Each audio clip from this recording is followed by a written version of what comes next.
Halo, selamat datang di kelompok 9. Kami akan menjelaskan materi tentang stres.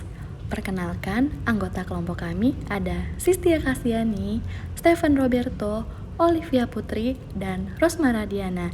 Dan pembimbing kami Ibu Ferdiana Yunita. Yuk kita lihat videonya. Halo guys, pernah gak sih kalian ngalamin kejadian yang bikin kalian menjadi stres? Stres itu harus diatasi loh guys. Kenapa stres ini harus diatasi? Karena stres ini menjadi akar sumber dari berbagai macam penyakit lain. Misalkan kalian stres, terus kalian makan banyak donat, akibatnya jadi diabetes, obesitas, atau tekanan darah kalian akan meningkat pada saat kalian stres, atau bisa menjadi hipertensi, stroke, atau penyakit jantung lainnya. Stres juga dapat menurunkan imunitas tubuh dan membuat tubuh kita menjadi rentan berbagai macam infeksi loh. Menurut WHO atau Health Epidemic on the 21st Century, karena itulah kita harus mengatasi stres. Sebelumnya, stres itu apa sih? Stres adalah respon fisiologis tubuh terhadap situasi fisik dan emosional yang tidak diinginkan. Jadi keadaan-keadaan yang membuat kita baik secara fisik maupun emosional itu harus beradaptasi yang disebut dengan stresor. Contoh, kita mau ujian tapi kita belum belajar. Ngerjain tugas tapi deadline-nya mepet banget. Itu semua kan bikin kita pusing, bikin kita semua merasa kalau kita nggak mau ada di situasi itu. Nah, itulah stresor, dan itu akan membuat kita masuk ke dalam kondisi stres.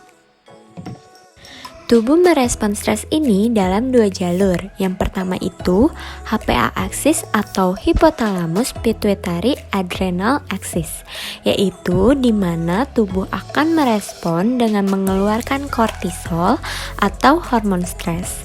Dan yang kedua yaitu aktivasi sistem saraf simpatetik yang akan menghasilkan hormon adrenalin dan noradrenalin. Gimana sih kalau kita ngerasain stres? Pertama, kita bakal merasakan detak jantung kita bakal lebih cepat atau deg-degan. Terus yang kedua, tekanan darah bakal meningkat. Nah, cara mengatasi stres ini paling mudah adalah cara pertama, yaitu kamu harus ambil beberapa nafas dalam-dalam dalam kondisi kamu duduk dengan tenang selama 10 kali. Yang kedua, yaitu dengan mendengarkan musik yang bikin kamu tenang atau musik yang kamu suka.